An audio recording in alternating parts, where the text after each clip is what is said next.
Hi everyone, welcome to another episode of Convos with Sazón with yours truly, Cata Mejía. With me today is Melissa Gallardo. She is the CEO and founder of Valorosa. How are you? Bienvenida. Good, how are you? I am so good. I am so excited to have you. Also, I have to note that the studio smells a little better because your candles are here. And so we will talk about that. We will talk about your brand and why you ended up taking this path. But before we get into the work that you do and obviously the products that you've brought in today, I want to set the stage for who you are at your core. So I know that you were raised in Long Island and you have Salvadorian roots. So tell me a little bit more about that. What was your childhood like and how has that influenced the decisions that you've, decided to make now? Yeah, I would definitely say I grew up on Long Island suburbia. So I grew up about 50 miles east of New York City. And it feels like two completely different worlds from what most people know of New York to be if you're not from here. And I grew up in one of the top 10 most segregated suburbs in the United States. And my parents immigrated both in two different decades. So my mom grew up and immigrated before the Salvadorian Civil War. My dad came after. My mom came at 10. My dad came at 19. They both met on Long Island. But then they had moved me to a district that was predominantly white. And my mom genuinely believed that if I grew up in a white district, if I only grew up speaking English, I would have a better life. And she completely regrets it now that I'm a non-Spanish speaking Latina. And I grew up in kind of this silo in a bubble because the people around me didn't understand how I grew up, or the bubble of my house and then the bubble that's my community. So it felt very split. And as the best way to describe it, because I couldn't grow up in my community proud to be Salvadorian. I grew up in the early 2000s, and even when my sister went to college, she got the comments oh, you're Salvadorian? Do you know anybody in the gangs? And that is so scary when your heritage is under a microscope. So that's how I really grew up. And I grew up not feeling proud to be who I am. I grew up with some of the Salvadorian beauty standards, with having my hair pinned straight and black, long, and I didn't even embrace my curly hair until I was in my senior year of college already at that point, because I didn't know any better, and I didn't really find my identity until towards the end of college and even during the pandemic. Wow. So what was it like to be a first-generation Salvadorian American, right? And being in a community that didn't necessarily encourage you to stay in touch with your roots? Did you identify with one more so than the other? Or was it an internal conflict of, I have a curiosity for my Salvadorian side, but I'm only really experiencing this other side? I felt like I was always trying to be white and to fit in, to assimilate, because that's kind of what was thrown at me, because I didn't speak Spanish, and my entire family speaks Spanish. Only it's my sister, myself, and then my two cousins on my mom's side that did not grow up speaking Spanish. And so when my parents eventually divorced and then I went to go visit my dad and his side of the family, I was kind of othered at that point. I was made fun of, and so was my sister, which kind of just suppressed the idea of us trying to learn eventually in our lives. If we couldn't understand something, we were made fun of, and that kind of emphasized that we just have to go back to our schools and learn with the rest of our classmates, trying to be an equal, but really there's still a disparity at the end of the day. Aside from language, how would you say your Salvadorian identity was present, around the household? Did you eat pupusas, for example? Or was there Salvadorian music played in the household? Was there anything that you kind of had to hold on to as you were growing up to be okay, I may not speak the language, but por lo menos tengo this? Yeah. So I would say definitely food. Food was a huge factor in being able to keep the Salvadorian heritage alive. And I would also say that because my mom came here when she was 10, she grew up in the States. So I've always felt and my mom would agree that we grew up just generally Latina in the United States. We generally grew up with other Latin cultures. And even to this day, like because Long Island is so segregated, so there's just little pockets of Latino heritage and culture around Long Island, and those little pockets my mom did grow up in, which was great. So I was able to still have a mixture in culture in different cultural foods, and then my mom's side of the family is also of different ethnicities as well. Like as you start to grow up in the States and you have kids, like you start loving and making and having families of different like Latin ethnicities. And so I grew up with Puerto Rican cousins and Mexican cousins and Dominican cousins, because that's just how we all kind of gathered, and it was just a big cultural mix at that point. So there's not like that one pinpoint that I would say that is like, I'm so proud of being Salvadorian because of this, or this was a turning point in my life. I still to this day haven't been to El Salvador, and that's for a plethora of reasons. Because of like my mom's trauma from El Salvador. Without her mom, my grandma came, 40 years before my mom. So she left when my mom was 6. They didn't reunite till my mom was 10. And so like my mom never really wanted to go back. She had no more ties to El Salvador. And then I am not close to my dad, so I never went back with him. And as an adult, like I was set to go about 10 years ago on a trip when I was in college, and then it was canceled because the Peace Corps was withdrawn, which was huge. And at that point they were like, yeah, we can't go on this trip now. Like we are like, the conflict in El Salvador was so predominant, and now that the country looks vastly different a decade later, like the opportunity to go is finally coming. Well, that's exciting. I'm very excited for when that moment comes.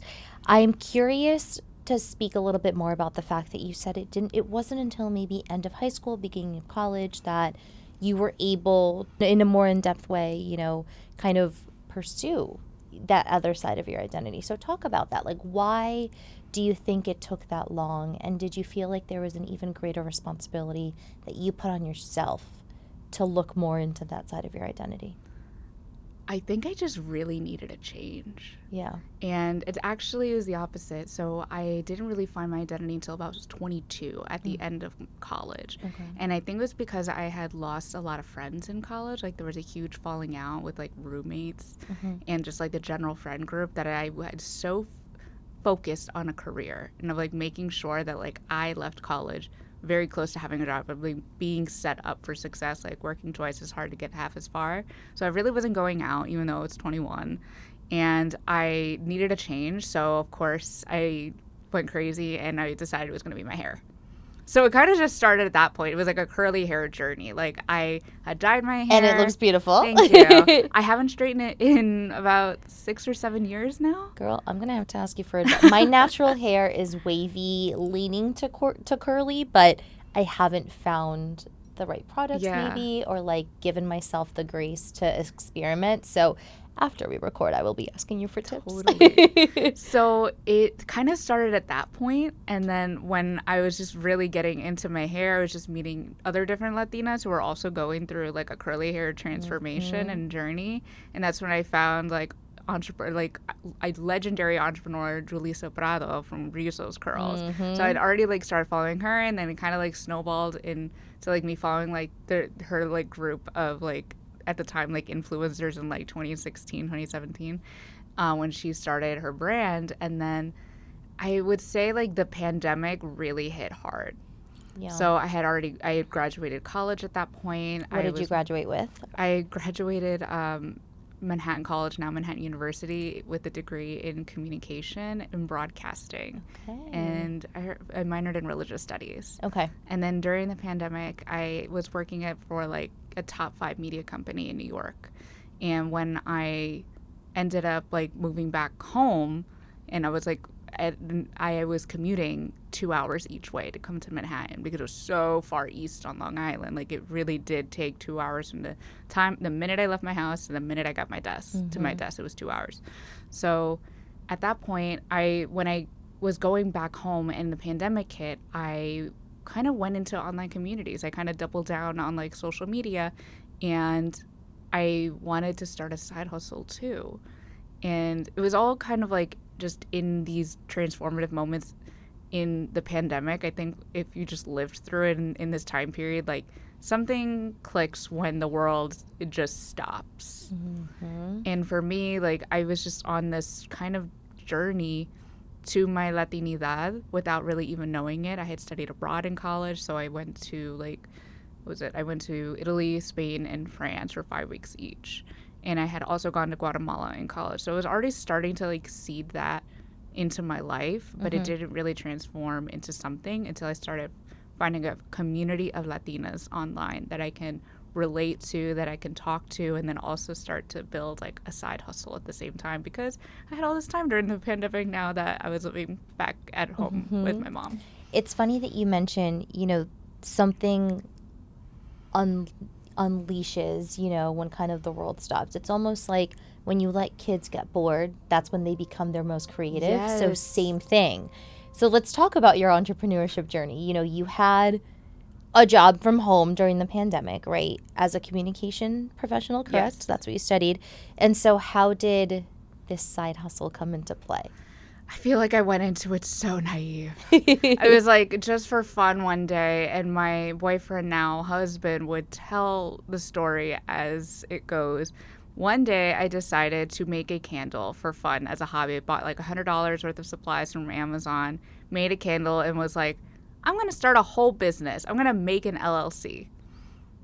And then that's From it. that one That's candle. From that one candle. And that's how it went. And I started making more candles, buying more supplies, and actually finding candle suppliers and what they are, doing a ton of research, and also just like diving into like business webinars that were like actually accessible now that they're all online in the middle of the pandemic. So from that point, it was like my side hustle, because I was also at the same time like really learning and understanding personal finance, because again, I had just graduated college like 8 months prior.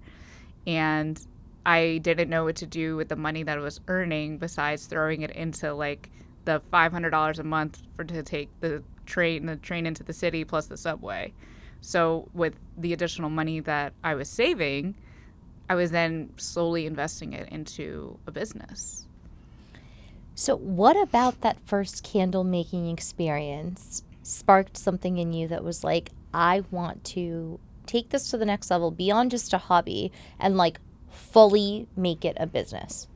It was simply that I didn't like my job anymore. Okay. That I was working from home, because Okay. all the fun things like when you're fresh out of school just disappeared. Like the big fancy office and like the fun events that you would do, and like having a team with you. Like it's so necessary to have it when you're just starting out and you're building relationships, and then all of that stopped. So the community and like the workplace felt very boring at that point. Like I was just doing my job and I wasn't really connecting with anybody anymore, because it just that infrastructure didn't really exist. So I was just like, I don't like what I'm doing anymore, and it doesn't feel worth it anymore. And then of course like a reorg happened. So just like a general structural change in the company. Had a new manager, didn't really like her. And then slowly I was like, well, I think I can make this business into a full-time business. I think I'm going to plan. And through like, again, the business webinars, because I only had an education in communication and media. So I didn't know anything about marketing or business, which seems so funny now, because like I should have gotten my MBA at this point. Like I should have gone to business school. But when I kind of took that step to learn more about finance, again, it's personal finance at that point, and then personal finance and business finance, they kind of like intermingled with each other for a little while, because I do invest my personal funds into the business. And once I built a plan for like 3 months worth of savings, and for me, because I was living at home with my mom and my sister, and I have no kids, I was able to like make the jump with just 3 months worth of living expenses for like my car, my student loans that I really wasn't paying, and to go to graduate school. And then I was going to graduate school for media management. So then at that point, I was just making sure that I could set myself up to eventually leave my job. And I ended up job hopping for like 3 months at a time. So I had quit my big fancy media job, then took on some contracted gigs. So I spent 3 months not working after that first jump. And then I got another job for 3 months. Also in comms or leaning more towards business? More towards comms still. Okay. It was like still in like the media like world. So jumped into another like music tech space Fun. for 3 months. It was just a contracted gig, and then once that ended, I spent another 3 months trying to build a business, and then the next 3 months I got a different job. And at that last job was when I was like, okay, I'm done. I got my big break, and then I was off to the races. What do you mean by big break? So you got that first candle. Obviously, you then invested into actually buying the supplies to turn it into a business. What came next? Building, like making it an LLC and then mass producing, or walk us through that process. So the timeline goes, the business started in November 2020 is like when I officially launched. So I spent about 6 months prior building the business, testing candles, making like the right formulas and scents in like my mom's kitchen and then my dining room. And then I launched the business with just like, a like storage rack of candles. Like I made like 6 or so at a time or 10 at a time. And it was just like sending stock from my mom's dining room. And then in terms of like quitting my job, it took till about, I want to say like 2022 or 2023 for me to fully be like, okay, time's up. Like I'm good now. But in this time period, like the business was growing because so many people were investing in underrepresented founders and businesses. There was a lot of opportunities for grant funding and a lot of opportunity for us to be in the spotlight. Yep. Between like 2020 and like 2022. So like I was on a really great trajectory, and and as I was already like 2 years into business, I saw the cycle of the business, with the Hispanic Heritage Month and then press features. And then that big break is when I got my first wholesale order for Nordstrom. Wow. Let's talk about the scents, because I know that you've been very intentional about what they are, and there is a very clear connection between the scents and then also your continuous journey into leaning more into your Latinidad. So talk about that. What scents did you launch with? Oh my God. It's like really deep in my memory now. I think we launched with, I know Cafecito con Leche was one of the first ones we finalized.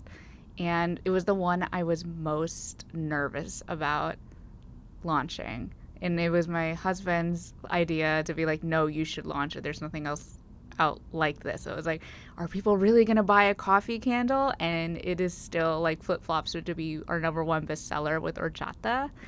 And I think we launched with a version of Como la Flor and Spanish moss, and then a couple of that are now like discontinued scents, but those 3 are the ones that really stand out to me that we launched with that are still in the collection today.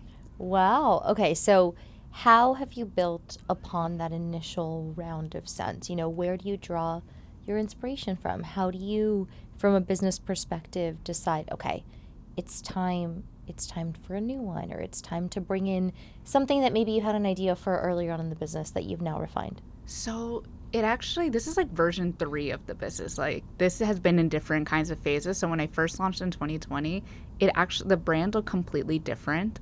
It was like Spanglish phrases, and it was really cute and quirky, and it was very, very niche because we're in Spanglish, like thinking like I was reclaiming my heritage in that way. And then I realized people were buying them for the scents, not just the phrases. So then I started really leaning into the scents in and of itself, and that was also a tipping point in the brand and what made us so unique and different, because other people, of course, are doing some sort of like Spanish, Latin inspired candles with these phrases, but nobody was really taking the time to craft fragrances that smell exactly what they say, like coquito and horchata. So that's really, once we started leaning into like version 2, which I think I launched in 2021 or late 2022.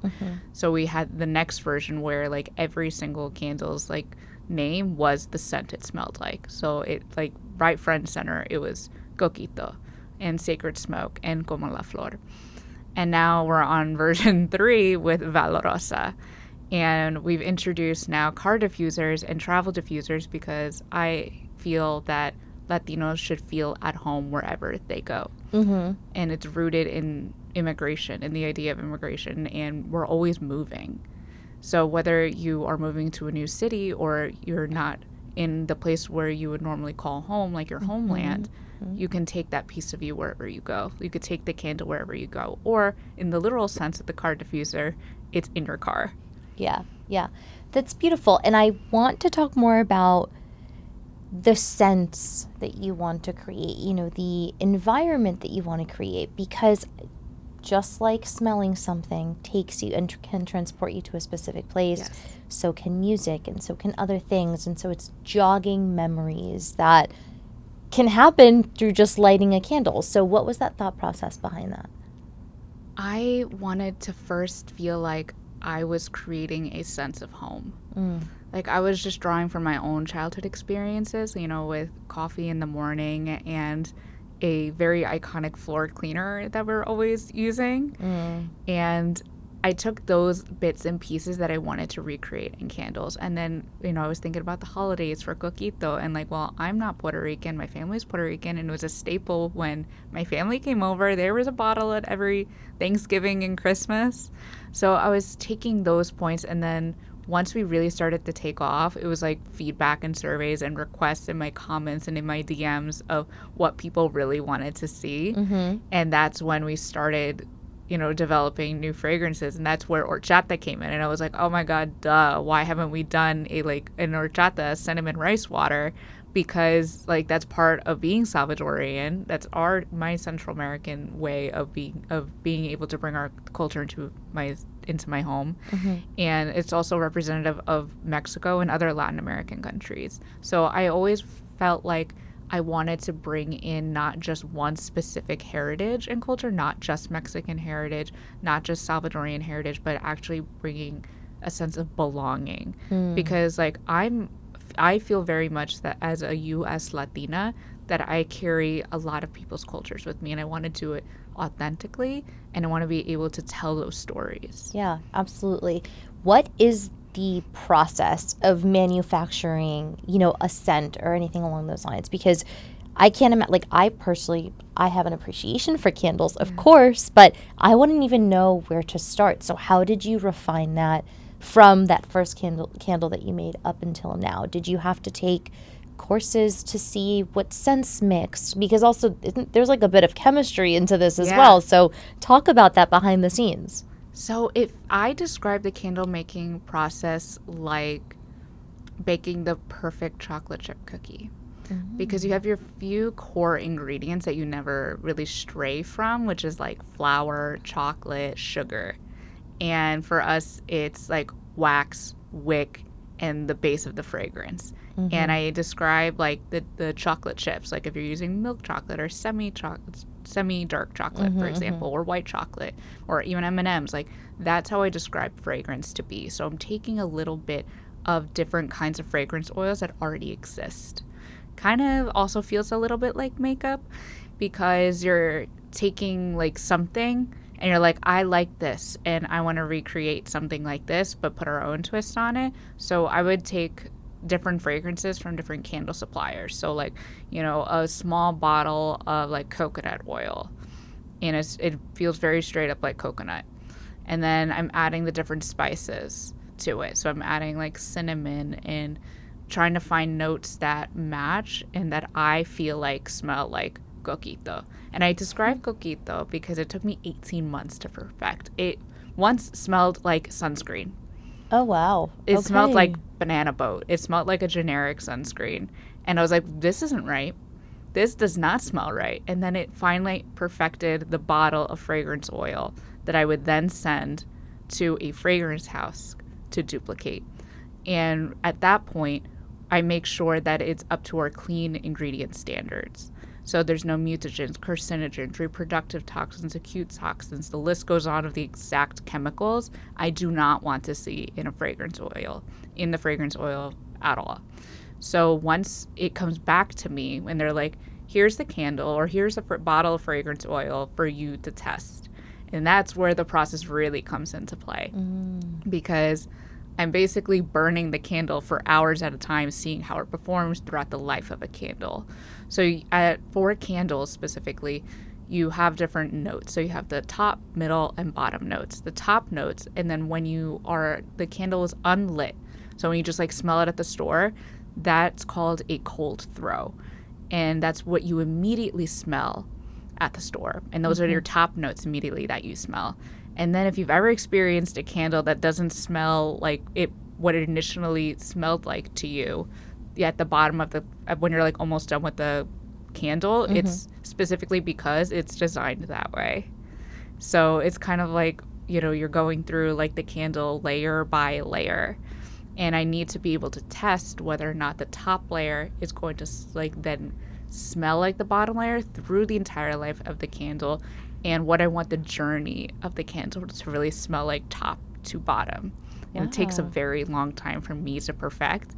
And it's also, I think, why our customers appreciate it so much, because I take the time to really craft the perfect candle.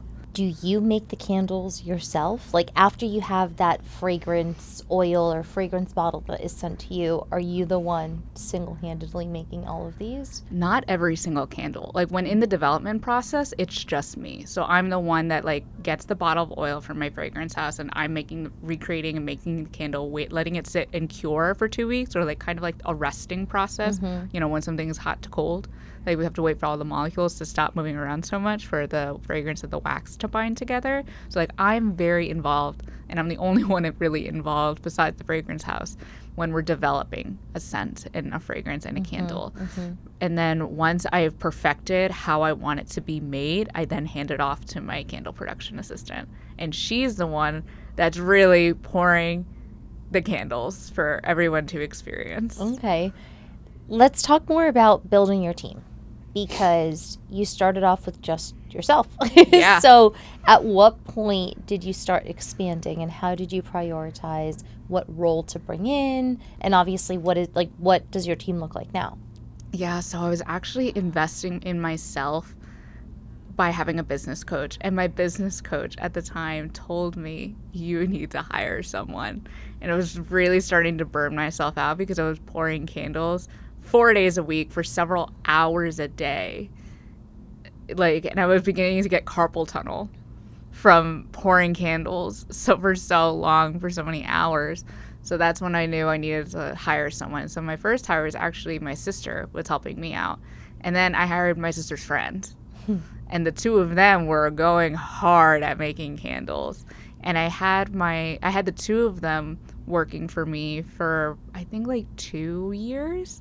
And then I finally created like the standard operating procedure document, and then train more people to learn how to pour and pack candles. Okay. So I always had built the candle production into the business because I know I can't do it and I can't always be doing it. Like if there's what I call a candle emergency, like a client wants candles like ASAP to California and we don't have them in stock, I immediately like get behind, the stove or whatever to, pour more candles right then and there. So, first of all, fascinating, because I really, when I look at these, also when I see other candles in the store, I don't think about all of the work that it takes to get it in front of us as a consumer. So I really am fascinated. And then also, I want to know a little bit more about that process of scaling, because you mentioned it first, you would sell enough from like a shelf, like a stock shelf or something like that, and you'd make 6 or so from each set.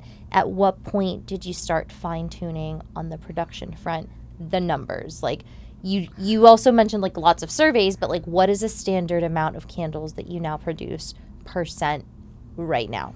It varies all the time because business fluctuates all the time. Like right now we're headed into the off season right after Mother's Day. It will probably be like pretty slow for a few weeks.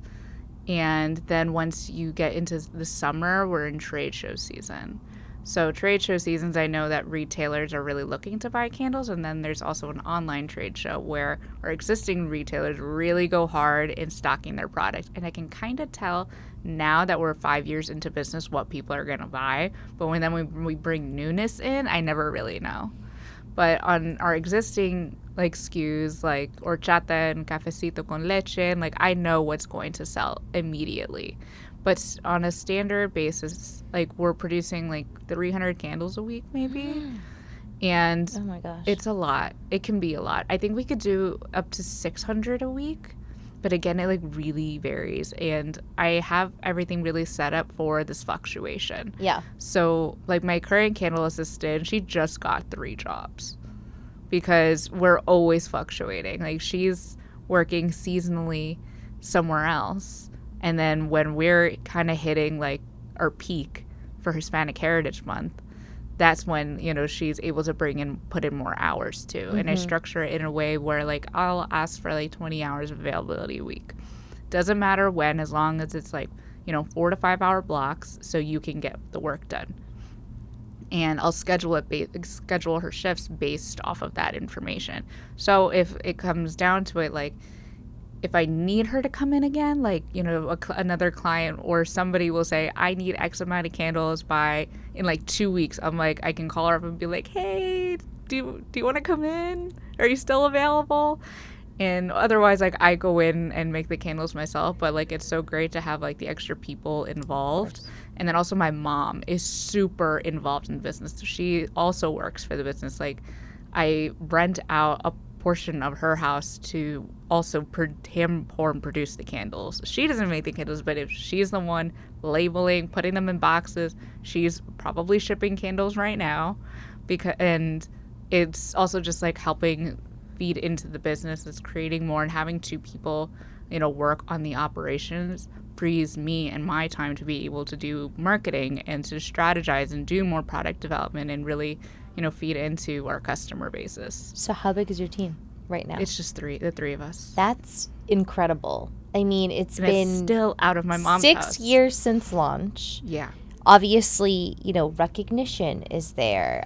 You've added more scents, but the fact that you've been able to meet the increasing demand with just 3 people, I think is incredible. I also really admire that business sense that you've developed on the job, because like you said, you know, you don't have an MBA, but you've now known your business enough and the industry and the market where the world trained you at this point. You didn't need an MBA because you have that instinct, and like you said as well, you know, you took the time throughout the years to kind of get to know the world that you were working in. So that's incredible. Thank you. What scents do you have now?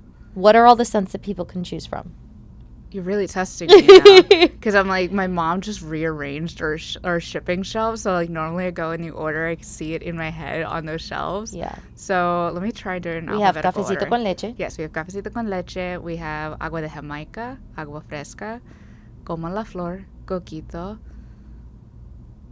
We have marigold, horchata, sacred smoke, Spanish moss, cilantro lime rice.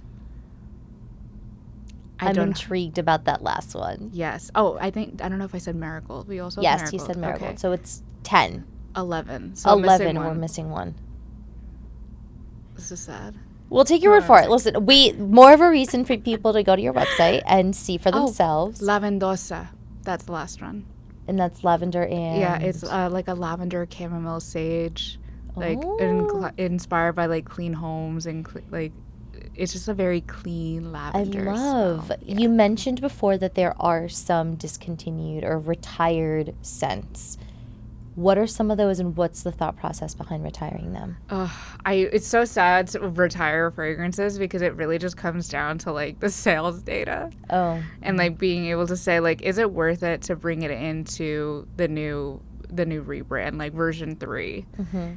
Are people like, I know people love it, but I also want to diversify like our fragrances and what's on the table. Mm-hmm. So I needed to like really make room and make space for those new ideas and new scents. And like I just got a comment on one of my recent posts like, are you bringing back elote? And I'm like, I wish I could. I wish I could, but it was so hard to sell. And our retailers didn't really get it. Our customers were on the fence. I even launched like mini tins to help customers like feel a very low cost way to try us and introduce us. So you could get like, 5 minis for $30 with free shipping on your first order. So it feels worth it when you do it that way. But even then, like, people don't always like our people don't always buy fragrances online. It's one of the biggest challenges is to really be able to sell the fragrance. So our strategy has always been from the beginning to get into retail and like get our fragrances in the hands of people because they need to smell it in order to believe it. I could say it, 5 different times away, but unless you smell it, you don't believe me. And I will say it smells like coquito. It does smell like cafecito con leche. It's not like a burnt coffee smell. It's like a really fresh cup of coffee, a little bit of sugar, cream, caramel. It smells so full, and I can't tell people enough to smell it and try it. So elote, done. Any others? Abuela's Bakery is done. Mucho Amor is done. Azúcar and White Pine. Okay. I know nothing. I'm going to preface with I know nothing about what it takes to make this, but I'm going to throw some ideas into the ring. Okay, ready? Do it. Okay. Dulce de leche. Churros con chocolate. Okay. I'll have more probably later, but I won't be offended if you don't do them. But just know that as I'm smelling and hearing what you do, that would be really cool. I would love to get your audience's take on what they love too. Ooh, okay. I would definitely love to hear what people want from me because I've gotten the dulce requests a lot, and so I wanted to do in arroz con leche, but every time I handle it, it smells too close to horchata. And then I'm like, I can't justify bringing in a fragrance that smells too much like something that we already have. Totally fair. And I've definitely played so much into like the fruity floral space. And I just introduced like cilantro lime rice, which is herb and citrus forward, which feels very like, for me, it smells mostly like cilantro and citrus. But I think with the base of the rice really makes it feel fuller. Like it gives it more of that distinction to it. But it doesn't, we're so far like from like the more like leathery masculine sense. We haven't dived into like the incense of the candles, like because we're so like feminine forward in the kinds of fragrances that we do. We that need I'm to like, ask our know. hombres what they want, because I'd be really curious to know what that would look like. Another one, maybe this is too niche, but mangoiche in Colombia specifically, which is where I'm from, you eat the mango when it's almost green, and you add salt and you add lime. And I've seen this being served in New York, actually. Okay. They just rebranded it. Maybe they had tajin or something like that. Right. That would be interesting. I'm telling you. Like a mango scent. Oh my God. I just asked like a major group chat of mine, like somebody like prompted like, what is your signature scent for the day? Like, what do you want it to smell like? And it low key felt like, okay, this is like candle research because these are all Latinas in this group chat. And half of them said passion fruit. A version of passion fruit. Like, also, when I think of, and maybe this is because not too long ago, obviously, Karol G performed at Coachella and she had this vibe, but I'm thinking of like those fruit, like I'm thinking of like palenqueras in Colombia and in other countries. I'm sure they have some variation where it's like they've got the fruit basket on their head, or like we have seen in like the Celia Cruz era, like the fruit headpieces. So maybe like ensalada de fruta. I don't know. All I'm saying is I've got ideas and you don't have to take them, but we'll also survey my audience. Please. Let's talk about retailers and partnerships, because you mentioned Nordstrom earlier and I want to dive into that. How did that come about? And then also, as you evaluate future partnerships and existing retailers that you've already, kind of collaborated with, what goes into those decisions? Oh my God. I feel so naive. Like, I look back at like my mid-20s, early 20s self, and I'm like, how did I do this? Because we're still in the pandemic for Nordstrom. They were my first retailer ever. Had no idea what I was doing. But what I did have was a fellow Latina on my side. The assistant buyer at the time was my age, and she was Colombian. And she doesn't work there anymore. But I felt like I had an ally, and we need more of that in retailers. She's the one who gave me my first shot, and we're still in contact today, even though she left Nordstrom. And I am so grateful for her because she really advocated for us when I knew we weren't ready.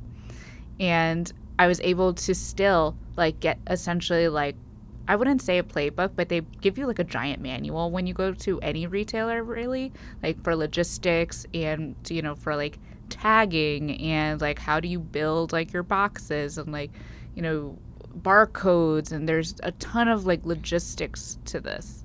It is a game that you're playing. And I had really had nobody to turn to when I was really trying to figure this out. And this is like 2022, like right when I was like, I'm like gonna quit my job soon. Like I was really antsy, and I'm like, I'm gonna learn the ins and outs of how to do this because I was really like by myself, and I was like just turning to like the few Latinas that I knew that were in business that were like a couple steps ahead of me and that weren't like huge, to like figure out this landscape and then just read the manual cover to cover and understand what I was doing. And I described Nordstrom as like a varsity sport. So you're really like, I didn't even go to JV, which was it's like the big leagues. I'm starting to get big in a high school sport. And then and I say that in comparison to the two other retailers that I've worked with, which was Urban Outfitters and Barnes and Noble. Huge names as well. Exactly. And Urban Outfitters was much easier because they work with more indie retailer, like indie brands, so a lot small, you know, like a smaller scale. And like working with their platforms was much easier. The onboarding was much easier for me because I had already done Nordstrom. I'm like, oh, that's a piece of cake. And then when I got to Barnes and Noble, it was like D1. It was I was at a college sports level. I was like, oh my God, I don't know what I've gotten myself into. It was so bad. I completely obliterated my summer. And at the same time, it was like the highest point of my business. And what people didn't know was also my lowest point. It was a roller coaster. I was like on the highest highs and the lowest of lows during that time period, which founders don't really talk about enough because I was like set to go, you know, into Barnes and Noble that year. I worked the entire summer on this purchase order. It was like, you know, in the high five figures. I invested a couple tens of thousands of dollars into the materials, the inventory, additional staff. Like I had like my sister-in-law coming in like for a couple hours at a time, like giving her like $590 like to work X amount of hours, so like I wouldn't have to write another like W-2 at the end of the year. And I kept doing that to like everyone in my life. I'm like, are you free? Can you heat gun candles? Can you label this? And I just kept it going. It was so hard. It was one of the hardest times of my life to fulfill those orders, but also navigate the turmoil that was happening inside the business. So to be clear, so the highest high in that instance was landing such a big name. Yes. And the lowest was actually coordinating what it took to get through that door. That part. And also I was going through a trademark issue under our old brand. Okay. And so when I had no idea. Like I did all the right things by, you know, getting an attorney and filing for my trademark. And, you know, it took months and months and months to get, you know, into the hands of an examining attorney. So at the start of it, I hired an attorney at in 2021 when I had like some money in the business, and I was like, okay, this is a good investment. I want to be doing this in the long term, when I was really thinking about quitting my job. And when I filed, it was like March 2022. By the time it got to an examining attorney and then we went through the whole process, it was up for opposition, which is the 30-day period where anybody could oppose a trademark. It was that summer that was fulfilling the Nordstrom and Barnes & Noble's POs that they were like, no. And it was a mic drop for me. Who was like, no? It wasn't approved? It wasn't that it wasn't approved, that somebody was going to oppose me at the trademark office. Okay. That another business was coming to say no. When that happens, without going into details in your case in particular, but just generally speaking, right? What are the reasons? Is it they have similar names? Is it anyone can just oppose? Like, let's say I have nothing to do with the candle business. I have nothing to do with the name Valorosa. And in the process of you trademarking, as an example, Valorosa, anyone who can just do that? Or is there some guardrails? So it could be for a plethora of reasons, but the most common one is if an existing business believes your trademark that you're trying to trademark is too similar to one that exists. Okay. So it can be, two different words or a combination of words, or like they trademarked one word, or like there's one letter's off on like, Got it. instead of Valorosa or Valoroso, with an A versus an O. Got it. It could be a plethora of reasons why, but if an existing business believes you have your application and your trademark is too similar, they can oppose it within a 30-day period that's set by the trademark office. You could, like, a business could do it before that, but that's like when, attorney offices that are looking to monitor existing trademarks will be really like notified in those systems that your this trademark is up for opposition. You have 30 days to say, no, I don't want this to become a trademark. And that's what ended up happening to me, which was, it's a huge rarity that happens. Yeah. Like, most attorneys will be like, oh, it's just a, formality. A formality, yes. I'm sorry, I'm so curious about this process, but I had 2 more questions. Again, not going into detail, but is it only based on name, or can it be something like, oh, I make candles very similar, or so I think, and therefore I'm opposing it? Or for trademark purposes, it's only related to the name itself? Well, so I'm not, I can't, speak as an attorney. Yeah. But, from my understanding, it's really about, the text and, how something is formed, how a word is formed. Like, you can also do it for, logo marks. So you can do it for a design. So interesting. It can be for, the mark in and of itself. So the process of, if you have a logo that is called a logo mark, you can get that trademark, and you have to be able to describe that. Like, that I don't really know that much about. It's really about the word. Or or phrase or several words that you're trying to get trademarked. And because it's so rare, how do other business owners get notified about this? Is it like, hey, by the way, I don't know, for example, Convos with Sazón. There's a Convos with seasoning coming up, because we, as the trademark office, think it's similar to you, just a heads up, or just like, it's a free-for-all, whoever happens to see? So the trademark office sees language, if it's not, it has to be translated to English, essentially. So the words, if it's all in Spanish, it has to be translated. If you make up a word or a combination of words in Latin, you kind of have to roughly translate it. Got it. So, Convos with Sazón would have to be translated, and that's what you have to also think about in those searches for the comprehensive search an attorney would do, and what would come up. And seeing these are the trademarks that are already existing. Is it too risky to apply?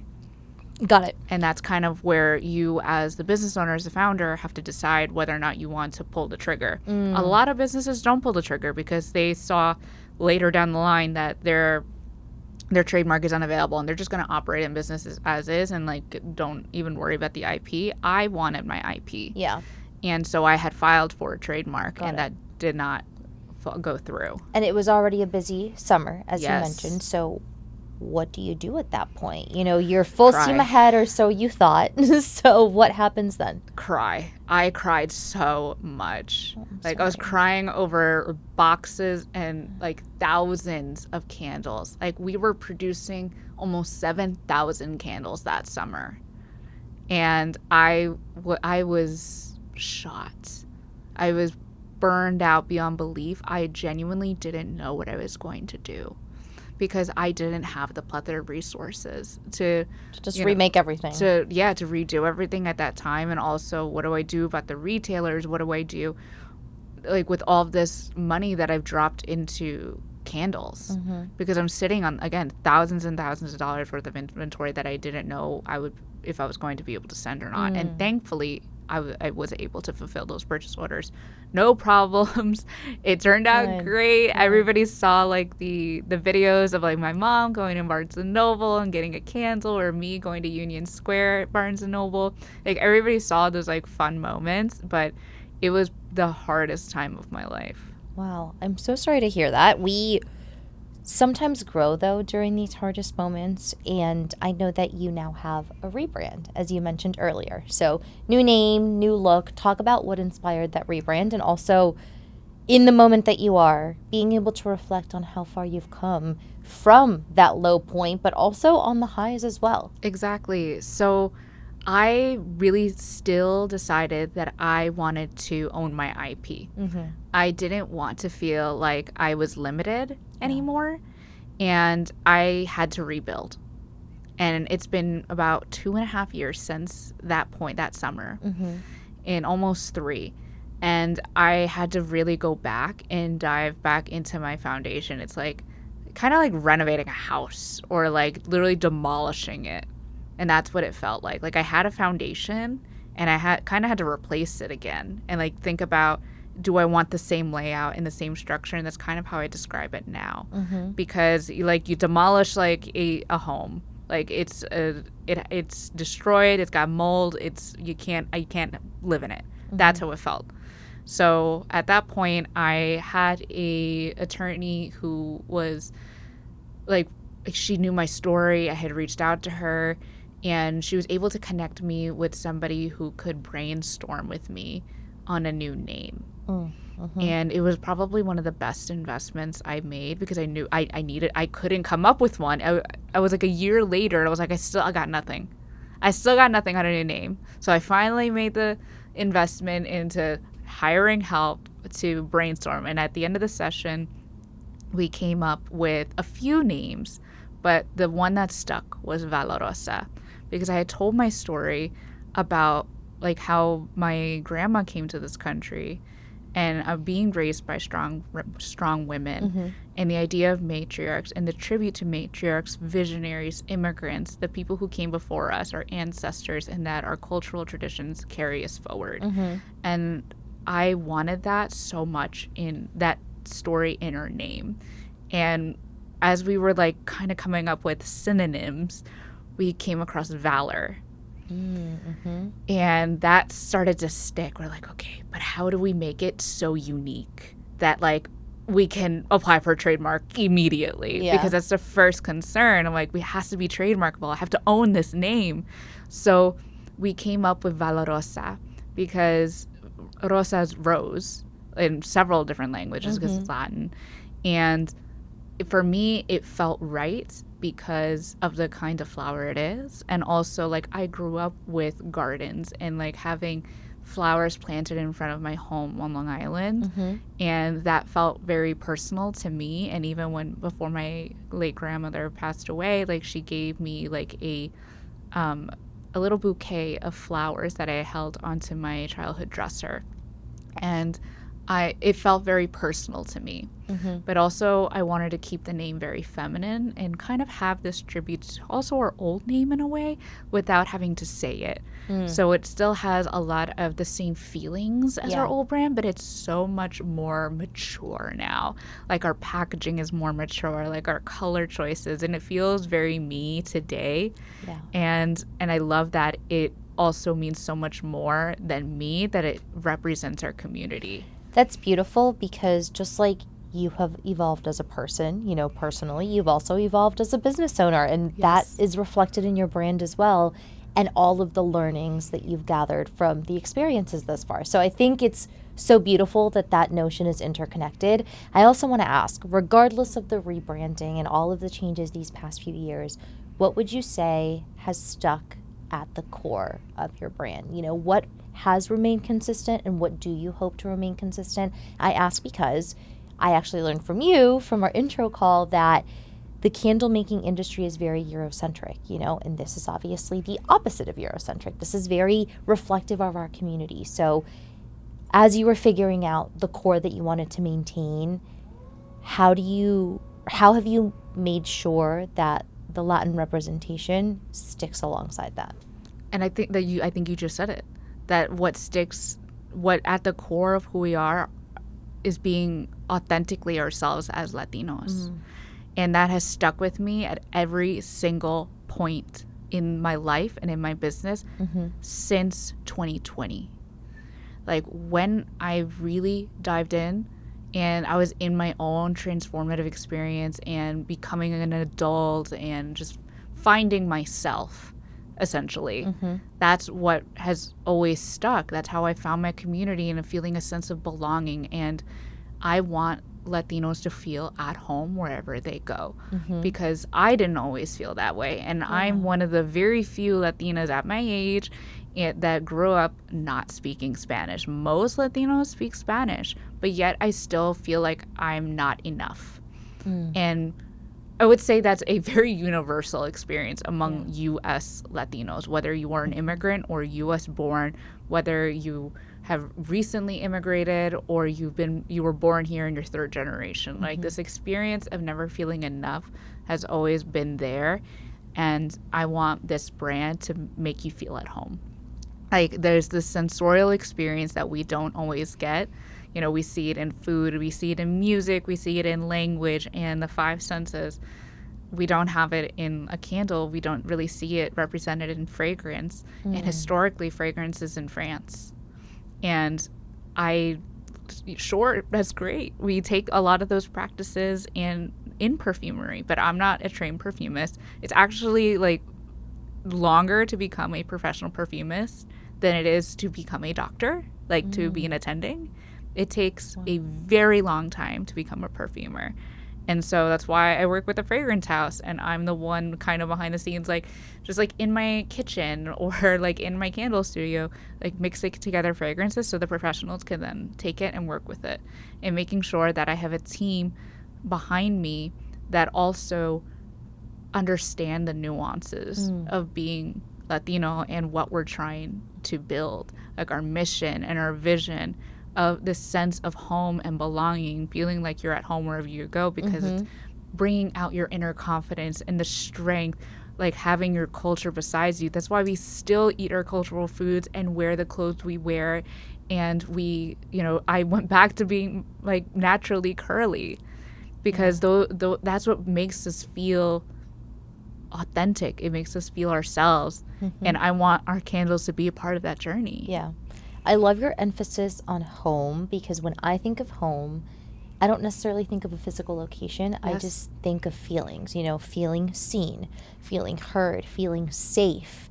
And especially in the day and age that we live in now, you know, our community needs that feeling more than ever. You know, we need each other, and we need as many reminders as we can get about not only who we are, but to be proud of that, and also the fact that we're not alone, and there are still ways to stay connected in whatever capacity we would like to our people and our culture. So I think you're playing a valuable role in that. And I'm also curious to know, you know, what do you want Valorosa to represent beyond being a brand, beyond the products? You know, you started off with candles. You're obviously thriving in that space and continuing to build upon that with card diffusers. But as you think towards the future, you know, what else would you like to do? Whether that is more collaborations or partnerships, in addition to maybe different products or anything else that we can look forward to. Oh my God, I would love to do more. I've always said I wanted to explore more fragrance options, because we're always seeing the standard crisp apple and pumpkin spice and champagne toast. I'm like, we're tired of the same scents and putting a new label on it. No, I want to create and innovate in the fragrance space.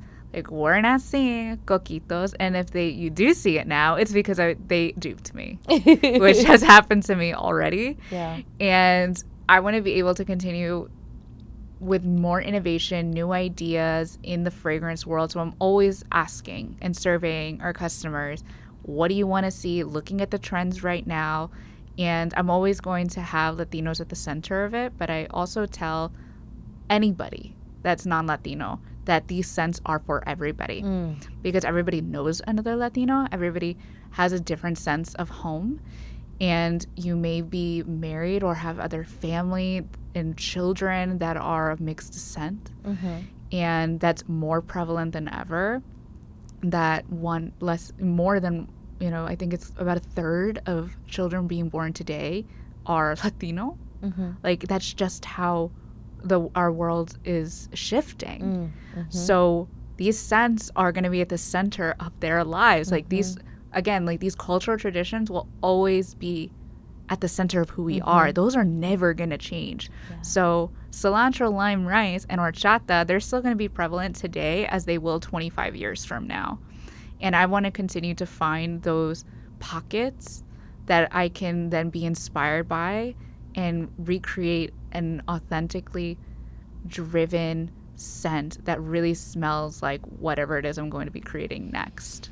I can't help but wonder, as you continue to talk about, keeping up with trends and doing your research and surveying, have you done discovery trips or something along those lines? Have you considered going to all these countries that make up our community, or the pockets where there are particular hubs, just to be inspired by what you see and then potentially take it back to your studio and see what sticks?